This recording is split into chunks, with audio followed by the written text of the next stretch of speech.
누가복음 4장 15절 말씀을 보겠습니다.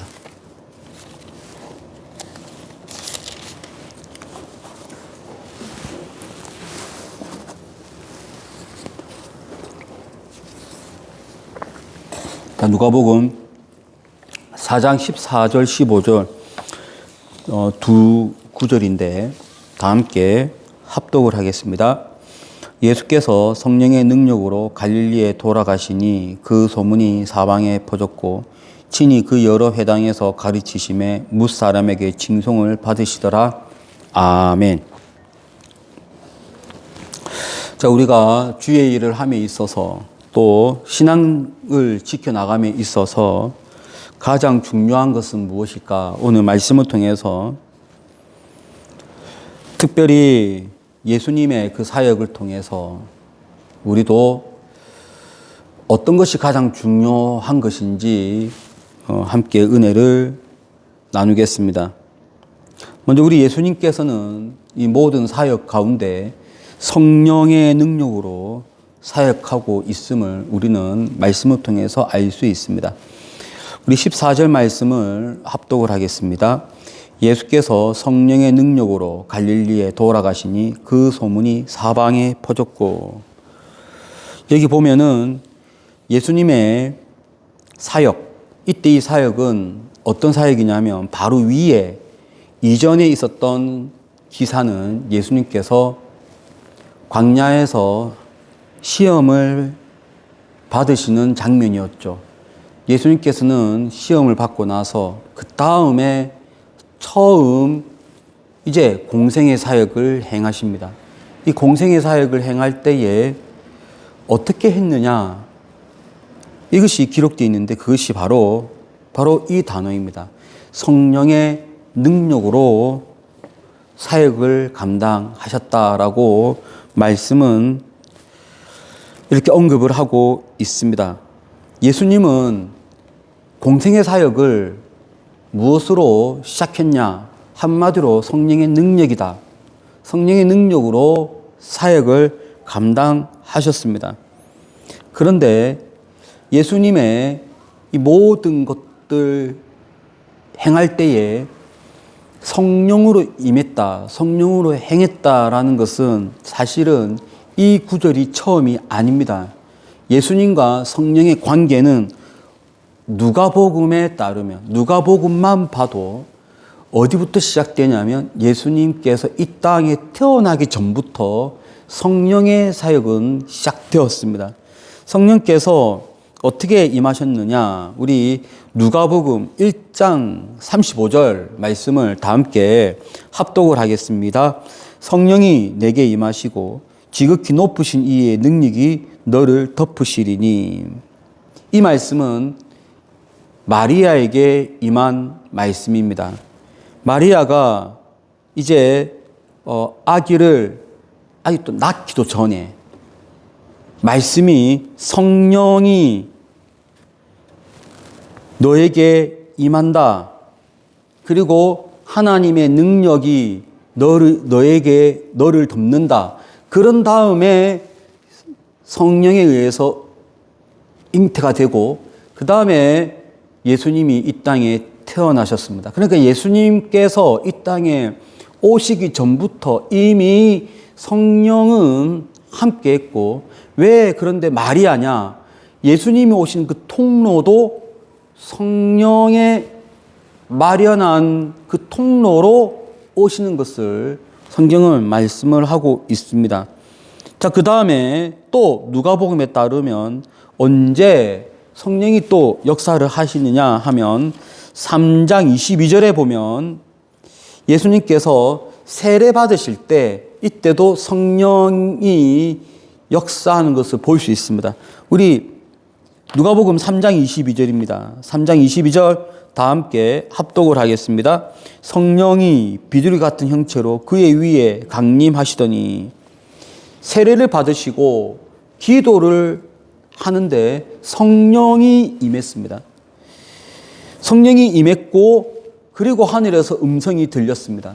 내 사랑하는 아들이다. 나의 기뻐하는 자다라고 하는 음성이 들렸습니다.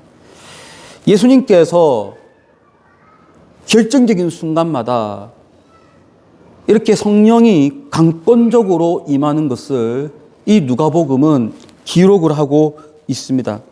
자, 이제 세례를 받으시고 본격적으로 공생의 사역을 해야 되는데, 공생의 사역에 들어가기 전에 성령께서 또 인도하는 것을 볼 수 있습니다. 이것은 4장 1절인데 제가 읽습니다. 광야에서 40일 동안 성령에게 이끌리시며, 다시요, 4장 1절 그 전에 예수께서 성령의 충만함을 입어, 그 다음에 40일 동안 성령에게 이끌리시어, 이제 세례를 받으시고 성령이 그에게 충만히 임했습니다. 그런데 성령이 임했는데 그 다음에 성령께서 충만했다. 이 충만이라고 하는 것은 꽉 채워진 것을 말합니다. 어느 몸 부위 하나 빠진 것 없이 다 성령께서 가득히 임했다라는 것을 이 충만이라고 이야기합니다. 성령의 충만함을 받았다. 그리고 그 성령이 어디로 이끄시냐면 광야로 이끕니다. 광야로 이끌어서 거기에서 시험을 받습니다. 마귀에게 시험을 받지만 그 광야로 이끄시는 분은 바로 성령이셨습니다. 그러니까 지금 한결같이 지금 예수님의 결정적인 순간마다 성령께서 함께하는 것을 볼 수가 있습니다. 성령께서 임하시고 성령께서 꽉 채워주시고, 그리고 그 성령이 예수님을 이끄시고, 그런 다음에 나오는 구절이 오늘 이 말씀입니다. 이번에는 성령의 능력으로, 이 순서를 보면 그의 어머니에게 성령이 임했고, 그 다음에 예수님에게 임했고, 예수님에게 충만하게 되었고, 그리고 그 충만한 성령이 예수님을 이끄시고, 그 다음에 능력으로 임하시고, 성령의 능력으로 공생의 사역을 행하는 것을 볼 수가 있습니다. 그러면 우리가 여기에서 이 누가가 말하고자 하는 예수님과 성령의 관계는 어떤 것이냐? 성령의 능력이 한순간 갑자기 나타난 것이 아니라는 거예요. 성령의 능력은 언제 처음 시작되었느냐? 준비 작업, 임하시고 충만하게 이끌림 받고, 그런 다음에 능력이 나타났다는 것을 순서적으로 단계적으로 누가복음이 우리에게 알려주고 있습니다. 이렇게 예수님께서는 철저하게 성령에 의해서 움직이는데, 이것은 사실은 또 메시아 그리스도가 성령에 의해서 인도함 받을 것이다 라고 하는 것은 구약 때부터 예언된 말씀이에요. 많은 형태의 모습으로 메시아 그리스도를 예언을 하고 있는데, 특별히 그 중에서 메시아는 성령에 의해서 이끌림 받는다라고 하는 것은 어디에서 예언을 하고 있느냐 하면 이사야 말씀에서 예언하고 있습니다. 61장 1절 말씀, 이것은 다 함께 합독을 하겠습니다. 주 여호와의 영이 내게 내리셨으니 이는 여호와께서 내게 기름을 부으사. 여호와께서 내게 기름을 부으사라고 하는 이 단어가 메시아라는 단어예요. 메시아흐, 기름 붓다. 기름 붓는 그 자에게, 즉 메시아에게, 그리스도에게 어떤 특징이 있느냐? 주 여호와의 영이 임한다. 이러한 예언이 되어 있고, 이 예언대로 누가복음은 순차적으로 임했다, 충만했다, 이끌었다, 그리고 능력이 임했다. 성령의 능력으로 공생의 사역을 행한 것을 우리에게 나타내고 있습니다. 예수님은 분명히 하나님의 아들로 육신을 입고 이 땅에 오셨는데 이 와중에 인간의 몸이 분명히 인간의 몸으로 왔으니까 인간적인 부분도 분명히 있어요. 그런데 그 인간적인 모습으로 사역을 하지 않은 거예요. 인간의 생각으로 하지 않았어요. 철저하게 성령의 이끌림 받고 성령에 의해서 사역에 임하는 분이 바로 예수님이셨습니다. 이것이 오늘 우리 신앙도 마찬가지예요. 내가 목사로서, 내가 사역자로서, 내가 선교사로서, 내가 교회 봉사하는 사람으로서 어떻게 이 일을 감당할 것인가? 제일 중요한 것은 성령이 임하는 것입니다. 어떤 사람은 성령이 임하는 것을 생략하고 성령의 능력 주십시오. 성령의 능력을 먼저 바라보는 그런 분들이 상당히 많이 있습니다. 아직 단계도 되지 않았는데, 아직 성령께서는 오지도 않았는데, 임재하지도 않았는데, 나를 성령께서 이끌지도 않는데, 이 사람은 너무 급해요. 마음이 급해서 성령의 능력 주십시오라고 하는데, 그건 아니에요. 성령의 능력은 언제 임하느냐? 제일 먼저 성령이 임재해야 됩니다. 성령이 임하고 나서. 그리고 그걸로 만족하지 않습니다. 성령이 임하면 충만해야 돼요.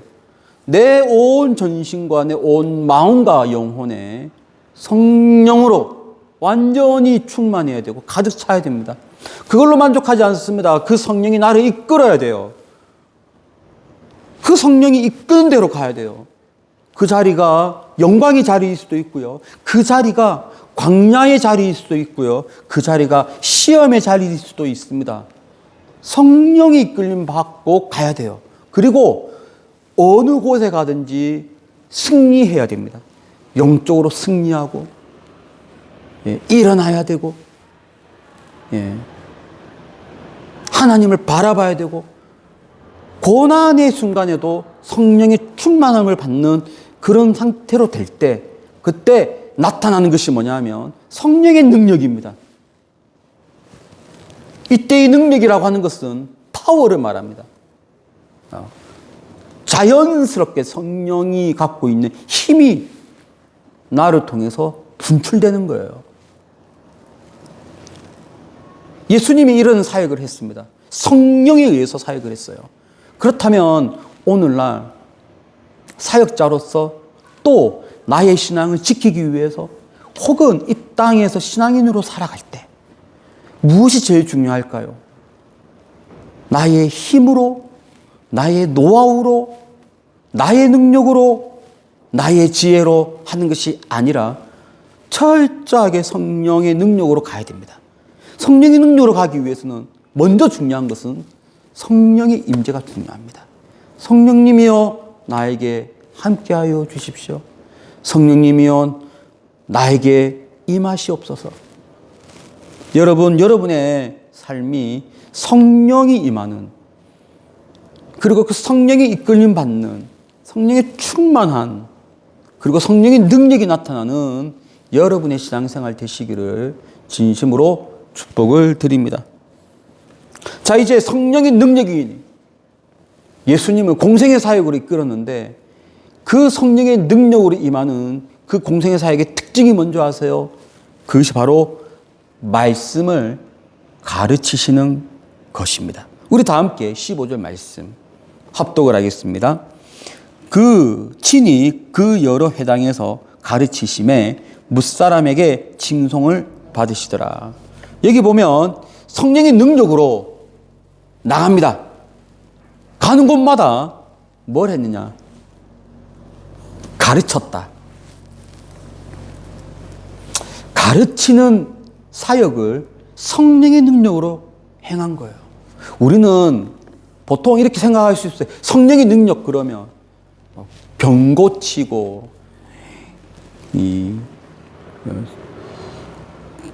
기가 막힌 무슨 이적이 나오고 뭐 하늘이 변화가 되어지고 그런 것만 생각하는데 예수님의 이 성령의 능력으로 나타나는 것은 가르치는 것에 있었습니다. 예수님은 말씀을 가르치는 사역으로 처음 시작했습니다. 자, 그런데 이 단어가 가르치다라고 하는 이 단어가 사실 우리나라 말에는 이런 뉘앙스가 없어요. 가르치심에라고 할 때 이때 이 가르치심에라고 하는 이 단어가 그 안에 어떠한 또 의미를 담고 있는지 잘은 드러나지 않는데 사실 헬라어는 어떤 헬라어를 썼냐에 따라서 이것이 나타나요. 여기에 있는 가르치다라고 하는 이 단어에는 어떤 것이 포함되어 있냐면 반복적으로 계속해서 지속적으로 라고 하는 뉘앙스가 여기에 담겨져 있어요. 보통 디다스코 이라면 가르치다라는 뜻이에요. 근데 디다스켄 이라면 바로 제가 말씀드린 반복적으로 가르쳤다. 지속적으로 가르쳤다. 상당히 중요한 단어입니다. 여러분, 성령의 능력이 임했어요. 가르쳐요. 한 번만에 사람들이 다 알아듣고 다 변화되어지고 그러면 얼마나 좋아요. 그러나 성령의 능력은 예수님께 있었지만 이 사람들은 성령이 임한 사람들이 아니기 때문에 어떤 사람은 완악한 마음으로 왔을 수도 있고 어떤 사람은 기대 없이 왔을 수도 있고 어떤 사람 들으려고 온 사람도 있고 참 다양한 사람들이 여기 있는데 성령의 능력으로 말씀을 증거했을 때 많은 사람들이 변화받는 것은 맞지만 어떤 사람은 뒤숭맹숭한 사람도 있단 말이에요. 예수님은 어떻게 했냐면 한 번만 증거한 것이 아니고 지속적으로 반복적으로 계속 가르쳐서 이 사람들이 변화될 때까지 말씀 사역을 하시는 거예요. 여러분, 성령의 능력이 한순간에 모든 사람을 그냥 막 번쩍하듯이 바뀐다면 예수님이 12제자를 3년 동안 끌고 다닐 이유가 없죠. 그냥 한 달 만에 싹 그냥 확 해서 그냥 변화되면 될 거 아니에요. 근데 3년 동안 제자를 가르치신 것이 다 성령의 능력으로 가르쳤는데 이때도 마찬가지로 지속적으로 알아듣도록 깨달을 수 있도록 왜 이 상대방은 아직 미천하고 아직 부족하고 아직 준비가 안 돼 있고 아직 어리고 많은 사람들이 있기 때문에 그들에게 성령의 역사는 어떤 사람은 한 달, 어떤 사람은 1년 걸리는 거예요. 예수님의 사역은 가르치는 사역을 행했습니다. 그리고 어디에서 행했느냐? 이 장소가 중요한데요. 회당에서 가르쳤습니다. 성령의 능력으로 말씀을 증거하면 아무도 없는 데에서 광야에서 말씀을 막 증거하면 성령의 능력이 막 이렇게 바람을 타고 예루살렘까지 건너져서 예루살렘에 있는 사람이 광야로 나오고 그러면 얼마나 좋을까요? 그러나 예수님은 현실적으로 사람이 모이는 곳, 유대인들이 가장 많이 모이는 곳이 회당이에요. 그 회당으로 가서 말씀을 증거합니다. 한 번 갔죠? 그리고 많은 것이 아니라 또 갑니다. 또 갑니다. 우리가 이 회당을 이해할 때 이 회당을 우리 오늘날 교회로 생각을 하면 참 되는데 조금 다른 것이 교회는 언제 모이느냐? 주일날 많이 모이잖아요. 주일날 모이고 또 수요일날 모이고 이렇게 모이는 것이 교회인데 이 회당은 좀 그렇지 않아요. 회당은 거기가 매일 사람이 있습니다. 왜 매일 사람이 있느냐? 예루살렘 성전에서는 예배가 있어요. 그러니까 상번제가 있어요. 아침 상번제, 오후 상번제. 상번제 시간에 맞추어서 많은 유대인들이 예루살렘 성전에는 가지 못하지만 자기가 있는 곳에서 기도를 해요. 그 상번제 있는 시간에 맞추어서 기도를 해요.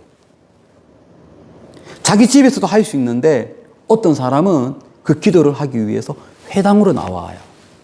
그렇다면 이 회당은 매일매일 기도하러 오는 유대인들이 있는 거예요.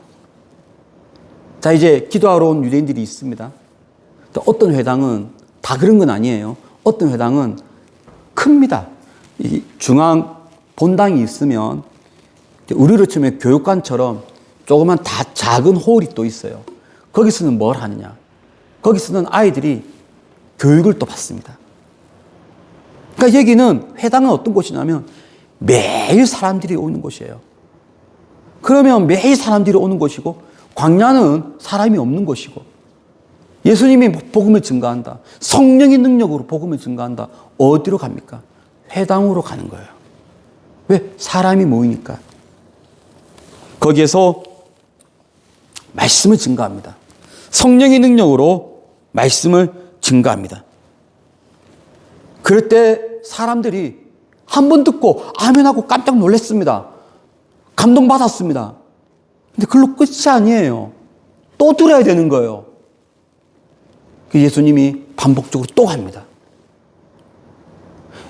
하루는 이 회당 가고 또 하루는 저 회당 가고 그것이 아니라 한동안은 계속 이 회당에서 계속 말씀을 가르치시고 또 한동안은 또 다른 지역에 있는 회당에 가서 또 말씀을 가르칩니다. 사람들이 깜짝 놀랍니다. 사람들이 깜짝 놀라는 것은 마가복음에도 기록되어 있고요. 그리고 곳곳에 이 사람들이 예수님의 증거한 말씀을 듣고 감동받고 놀라는 장면들이 복음서에 많이 기록되어 있어요. 왜일까요? 성령의 능력으로 말씀을 증거했기 때문입니다. 지금까지는 바리새인들이나 서기관들이나 율법학자가 말씀을 증거한 것을 들어보면 다 이해가 되었고 다 좋았고 아 그래서 그렇구나라고 배움도 있었어요. 그런데 예수님의 가르침에는 은혜가 있고 도전이 있고 감동이 있고 울림이 있고 하나님께 나아가고자 하는 결단이 있고 다른 거예요. 우리도 그래요. 우리도 어떤 탁월하신 분들의 이야기를 들으면 이해가 돼요. 좋다, 나쁘지 않네, 괜찮네, 다 이해가 돼요. 근데 또 어떤 분의 말을 들으면 감동이 있는 또 말이 있어요. 나를 울리게 하는 메시지가 있단 말이에요. 예수님의 메시지가 사람들을 완전히 감동시키고 울리는 그런 메시지를 증거했습니다. 그 원인이 뭘까요? 바로 성령의 능력으로 행했기 때문입니다. 이러한 예수님의 성령의 능력으로 말씀 사역을 행한다는 것은 역시 마찬가지로 구약에서 이미 예언된 말씀이에요. 구약에서 예수님은 어떤 분이냐? 그러니까 구약에서는 예수라고 하는 이 단어가 아직 쓰여져 있지 않고요. 구약에서는 그 메시아를 두고 그 메시아가 어떤 사역을 할 것이냐를 예언을 했는데 말씀 사역을 행한다 라고 이미 예언을 했습니다. 자, 이 말씀 한번 우리가 읽어보겠습니다. 이사야서 50장 4절 말씀. 우리 다 함께 합독을 하겠습니다. 주 여호와께서 학자들의 혀를 내게 주사 나로 공고한 자를 말로 어떻게 도와줄 줄을 알게 하시고. 여기 보면 학자들의 혀를 내게 주사 가르치는데 이때 학자들의 혀는 가르치는 혀를 말합니다. 가르치는 혀를 주는데 잘 보시면은 어떤 사람을 이해시키고 알게 하고 그런 차원이 아니라 사람이 이렇게 세우는 말씀, 감동을 주는 말씀, 공고한 자를 어떻게 말로 도와줄 줄 알게 하는 사역을 행한다. 누가요? 메시아가. 그런데 이 사역이 자기의 개인의 지혜나 나 개인의 능력으로 되는 것이 아니라 성령의 능력으로 되는 것입니다. 많은 경우 어떻게 하면 목회를, 어떻게 하면 가정사역을, 어떻게 하면 우리 기관을, 어떻게 하면 내가 더 발전할 수 있을까? 여러 가지 많이 궁리를 하는데 때로는 프로그램을 갖고 오기도 하고, 그것이 나쁘다는 건 아니지만 프로그램을 갖고 오기도 하고, 또 때로는 어떤 배운 다른 커리큘럼으으로 채워오기도 하는데, 제일 중요한 건, 그런 것이 나쁜 것은 아니에요. 필요는 하지만 제일 중요한 것은 바로 말씀이에요. 말씀 사역. 이 말씀 사역이 먼저 있을 때, 말씀으로 가르침 받는 것이 있을 때, 그 다음에 그 나머지 것들이 같이 빛을 발하는 것입니다. 여러분의 삶이, 여러분의 신앙이 어떻게 중심을 잡아야 될까? 성령이 강권적으로 임하여 성령의 능력으로 말씀 사역에 여러분이 바로 서 있기를 진심으로 축복을 드립니다. 이렇게 성령의 능력으로 말씀 사역을 행하잖아요. 어떤 일이 벌어질까요? 오늘 이 말씀에 그 결과가, 그 열매가 언급되어 있습니다. 두 가지가 있는데요. 첫 번째는 소문이 퍼졌다. 두 번째는 사람들에게 칭송을 받는다. 우리 다 함께 14절, 제가 한번 볼게요. 14절. 예수께서 성령의 능력으로 갈릴리에 돌아가시니 그 소문이 사방에 퍼졌다. 사방에 퍼졌고. 우리 한번 15절은 다 함께 합독하겠습니다. 친히 그 여러 회당에서 가르치심에 뭇사람에게 칭송을 받으시더라. 이때 이 소문이라고 하는 것은, 아까 제가 회당은 어떤 곳이냐 말씀드렸잖아요. 이 회당은 그 지역에 있는 사람들이 모이는 곳이에요. 매일 모입니다. 기도하기 위해서 모이고 교육하기 위해서 모이죠. 근데 또 어떤 사람들이 모이냐면, 많은 사람들이 왕래를 했어요. 오늘날도 우리의 활동 영역이, 여기가 밀락동이라고 해서 밀락동에만 사람들이 있는 건 아니잖아요. 밀락동에 있는 사람이 주변에 남구도 가고 금등구도 가고 막 움직이잖아요. 마찬가지로 이때 당시에도 한 지역에 있는 사람들이 그 지역에서만 하루 종일 사는 것이 아니고 다른 마을로 가기도 하고, 또 무역을 위해서 정말 먼 지역에서 통과하기도 하고, 그러면 이 회당은 그 지역 마을 사람들이 거의 대부분이겠지만 다른 지역 사람들도 같이 있단 말이에요. 거기에 예수님께서 능력으로 말씀을 가르치시며 사람들이 감동을 받고, 사람들이 깜짝 놀라고, 정말로 권위 있는 자와 같다라고 막 할 때 이 소문이 어떻게 되겠어요? 그 다음날 혹은 그 다다음날 자기가 있는 곳으로 다시 가면서 소문이 퍼질 수밖에 없죠. 왜 예수님이 복음 증거할 때 회당을 선택했느냐, 왜 회당으로 갔느냐라고 할 때 소문이 퍼지는 거예요. 그의 소문이 쫙 퍼지는 구조가 이미 회당 시스템이에요.